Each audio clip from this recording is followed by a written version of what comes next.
பிரவீன்ன்ற பையன் கனகான்ற பொண்ணை லவ் பண்ணிட்டு இருப்பான். சரி கடைசியாக ப்ரப்போஸ் பண்ணிடலாம்னு சொல்லிட்டு ஃபேர்வெல் டே அன்னைக்கு தனியாக கூப்பிட்டு லைஃப் லாங் நான் உன் கூட இருந்தால் சந்தோஷமா இருப்பேன் அப்படின்னு சொல்லிட்டு ஐ லவ் யூன்னு ப்ரப்போஸ் பண்ணிடுறான். இதை கேட்டவொன்னே கனகா பயங்கரம் கோவப்பட்டு நான் உன்கிட்ட அந்த மாதிரி பழகவே இல்லை, உனக்கும் எனக்கும் செட் ஆகாது அப்படின்னு சொல்லிட்டு போயிடுறான். இவனும் விட்டு போயிடுச்சுன்னு சொல்லி ஃபீல் பண்ணி அழுத்துட்டு இருக்கான். இவனோட ஃப்ரெண்டோட ஃபேஸ் பயங்கர காயமா இருக்கு.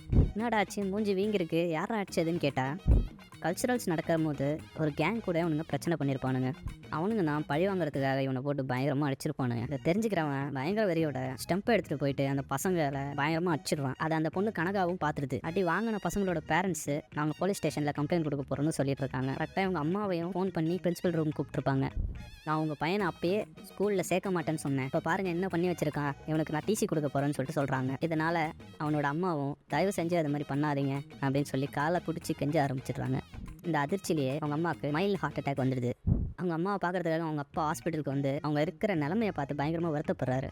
எல்லாத்துக்கும் காரணம் நீ தானே, இனிமேல் மூஞ்சிலே முழிக்காத, அவளை நீ பார்க்கவே வரக்கூடாதுன்னு சொல்லிட்டு ஓங்கி அரைஞ்சிடுறாரு. அதுக்கப்புறம் ஒய்ஃபை கூட இருந்து இவரே பார்த்துக்கிறாரு, பையனை கிட்டவே விடலை. எப்படியோ ஒரு வழியாக திரும்பி ஸ்கூலுக்கே வந்துடுறான். கனகா கிட்ட பேசக்கூட மாட்டான். கனகா அவங்ககிட்ட போய் உன்னை எனக்கு பிடிக்கும், ஆனால் நீ ஒரு சப்ஜெக்டில் கூட பாஸ் ஆக மாட்டேன், எந்த நம்பிக்கையில் நான் அவனை லவ் பண்ணுறதுன்னு சொல்லிட்டு கேட்குறா. இப்போ அவனோட ஃப்ரெண்டு அவன் 12th பாஸ் பண்ணிட்டா நீ லவ் பண்ணுவியான்ட்டு கேட்குறான். அவளும் சரின்ட்டு சொல்லிடுறா.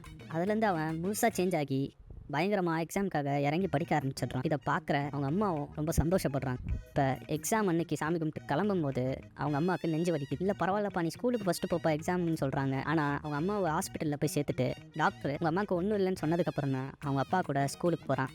இப்போ எக்ஸாமும் பதட்டமாக எழுதி முடிச்சிடுறான்.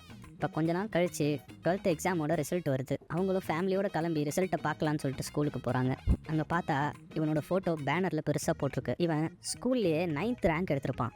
இதை கேட்டவுடனே அவங்க அப்பா அம்மா பயங்கரமாக பெருமைப்படுறாங்க. அப்படியே பேனர் முன்னாடி நின்று ஃபோட்டோலாம் எடுத்துக்கிறாங்க. இப்போ கனகாவும் இவனை தனியாக கூப்பிட்டு ஐ லவ் யூன்னு ப்ரப்போஸ் பண்ணுறேன். இவன் நல்லா படித்ததுக்கே காரணம் அவங்க அப்பா அம்மாவாக தான் இருப்பாங்க, அவளுக்காக அவன் படிச்சிருக்க மாட்டான். இதே நான் 12th எக்ஸாமில் ஃபெயில் ஆயிருந்தேன்னா நீ என்கிட்ட வந்து பேசியிருக்க கூட மாட்டேன். ஆனால் எங்கள் அப்பா அம்மா நான் தான் முக்கியம்னு சொல்லிட்டு என் கூட நின்றுருப்பாங்க. எனக்கு அவங்க தான் முக்கியம்னு சொல்லிட்டு அவகிட்ட தேங்க்ஸ்னு சொல்லிட்டு அங்கேருந்து போயிடுறான். இந்த மாதிரி வீடியோஸ் வேணும்னா சேனலுக்கு சப்ஸ்கிரைப் பண்ண மறந்துடாதீங்க. ஃபுல் வீடியோவும் பார்க்கணுன்னா கீழே இருக்க லிங்க்கை தொட்டு பாருங்கள். தேங்க்யூ.